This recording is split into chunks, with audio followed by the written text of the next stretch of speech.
असली मोटिवेशन कहां से आता है? एक तो असली मोटिवेशन ऐसा नहीं होता कि एक साल में एक स्पीच सुनी, एक साल के लिए मोटिवेट हो गए, नहीं। असली मोटिवेशन आता है जिंदगी की जरूरतों से, आसपास से, डेली लाइफ से आता है। और डेली लाइफ से मोटिवेशन चाहिए तो क्या करना चाहिए? ये मैं 3-4 टिप्स दे रहा हूं, आप सब इसको फॉलो करें, आपको डीमोटिवेशन कम से कम नहीं होगा। एकदम आराम से जिंदगी जीनी है, दुखी होना ही नहीं है।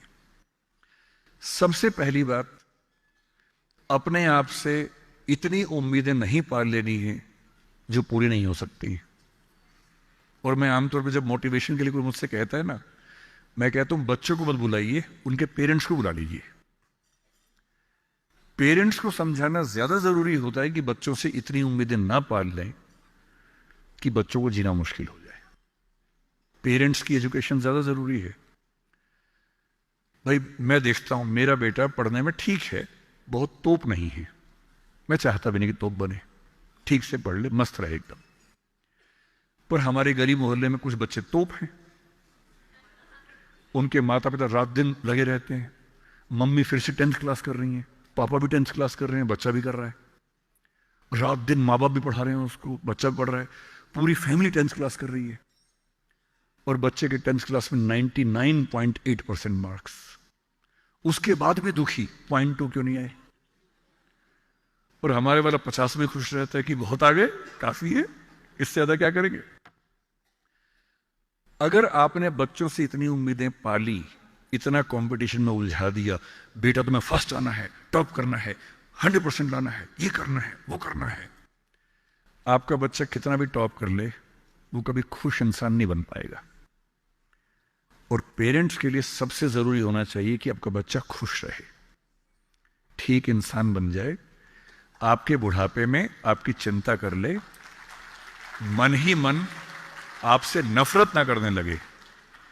जब मेरे पास बच्चे अकेले में आके बात करते हैं, कभी कभी रोते हुए बोलते हैं मुझे अपने पेरेंट्स से नफरत है, नफरत। उन्होंने मुझे एक मशीन समझा अपनी इच्छाएं पूरी करने के लिए। मेरा मन था ये करने का, धमका धमका कि ये फील्ड दिलवाई जो फील्ड मेरा स्वधर्म है ही नहीं। मैं रोज पढ़ता हूं रो रो के, मेरा मन नहीं करता पढ़ने का क्योंकि मेरी फील्ड थी ही नहीं।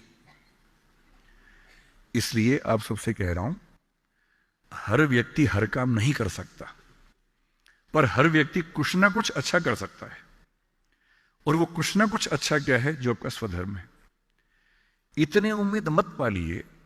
मसलन क्रिकेट भारत का शौक आजकल सब लोगों को हो गया है, लाखों बच्चे क्रिकेट खेल रहे हैं गली मोहल्ले में, सबको आईपीएल में आना है, सबको भारत की टीम में आना है। पर भारत की टीम में कुल 16 लोग आएंगे, उनमें भी 11 खेलेंगे, 5 बाहर बैठेंगे। और लाखों लोग क्रिकेट खेल रहे हैं, रात दिन की टीम में आना है। ध्यान रखना है, आप जो भी रास्ता चुनेंगे उसमें सफल होने से ज्यादा संभावना विफल होने की है। इसलिए तैयारी करते हुए इस चीज की भी तैयारी करनी है कि नहीं हुआ तो क्या होगा। और मैं बच्चों को बार बार कहता हूं, जिंदगी बहुत बड़ी है, नौकरी जिंदगी का एक छोटा सा हिस्सा है। मिले बढ़िया, ना मिले भाड़ में जाए, एकदम भाड़ में जाए, ठीक। और मैंने खूब देखा है, आईएएस आईपीएस बनने के बाद भी कुछ लोग आत्महत्या कर लेते हैं, दुख से, तनाव से, परेशानी से। और मैंने देखा कुछ लोग छोटी सी नौकरी में इतने मस्त मौला होते हैं कि जिंदगी की हर खुशी जैसे उनके पास ही है। अंत में खुश रहना है तो उसके लिए कोई एक नौकरी जरूरी थोड़ना है, मिलेगी तो बढ़िया है, ना मिले तो भाड़ में जाए। तो अपना तकिया कलाम बना लीजिए। तकिया कलाम का मतलब अपनी एक पंच लाइन बना लीजिए, अपनी एक मिशन स्टेटमेंट बना लीजिए कि ताकत लगाएंगे, पूरी पूरी ताकत से कोशिश करेंगे कि जो मैं चाहता हूं, जज बनना है, पॉलिटिशियन बनना है, आईएएस बनना है, जो बनना है बनूं, उद्यम करना है उद्यम करूं, स्टार्टअप करना है स्टार्टअप करूं। पर नहीं हुआ, कोई पूछे ना, अगर नहीं हुआ तो बोला भाड़ में जाए। क्या हो गया? नहीं हुआ तो कुछ और करेंगे, तू नहीं कोई और सही, कोई और नहीं कोई और सही। ये इंसान के बारे में नहीं, अभी नौकरी के बारे में है। ये नौकरी नहीं तो कोई और नौकरी सही, कोई और नौकरी नहीं तो कोई और नौकरी सही। ऐसा क्या है? 1000 ऑप्शन है। तो खुद से उम्मीदें कम। दूसरा, अपने आसपास 3-4 ऐसे लोग रखिए जो जनरली पॉजिटिव रहते हो, मनहूस ना हो। ये दुनिया मनहूस लोगों से भरी हुई है।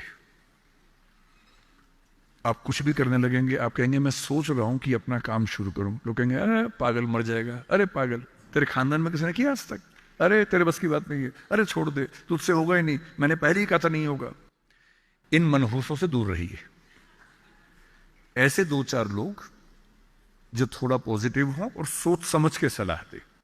जैसे आप कहें कि मैं सोच रहा हूं कि मैं आईएएस की तैयारी कर लूं, आपका दोस्त कहेगी देख भाई मैं तेरे साथ हूं, सपोर्ट करूंगा, लेकिन ये तीन चार बातें हैं, पहले सोच लो, इन बातों पे अगर ठीक लगे तो आगे बढ़ो, क्योंकि लंबी स्ट्रगल है।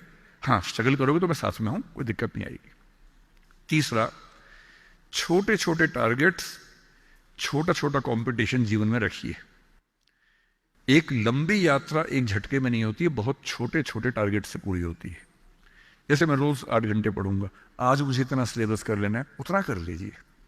एक टाइम टेबल बना लीजिए। टाइम टेबल हमेशा पूरा नहीं होता है, वीक में 5 दिन पूरा हो जाए सही है, 2 दिन नहीं होगा। क्योंकि इस उम्र में क्या होता है कि 5 दिन पढ़ लिए, 6 दिन जा रहे थे, किसी को देख के अच्छा लग गया, अब उसी की याद में खोए हुए हैं, पढ़ाई नहीं हो रही है। तो वो भी करना है ना, इंसान बने रहना है, मशीन नहीं बनना है। तो 5 दिन पढ़िए, 6 दिन मोहब्बत का रखिए, दोस्ती का रखिए, खेलने का रखिए, और इन सब चीजों को मैनेज करते हुए एक अच्छी लाइफ के साथ अगर टारगेट्स लेके चलेंगे, छोटा छोटा कंपटीशन अपने दोस्तों के साथ करते हुए आगे बढ़े, तो मोटिवेशन आमतौर बना रहता है। और जब जब डीमोटिवेशन ज्यादा होने लगे तो मेरे जैसे किसी की बात सुन लीजिए, 1-2 घंटे के लिए गुब्बारा फूल जाएगा, और 2 घंटे के लिए अगर उस फेज से आप निकल गए तो चीजें ठीक रहेंगी।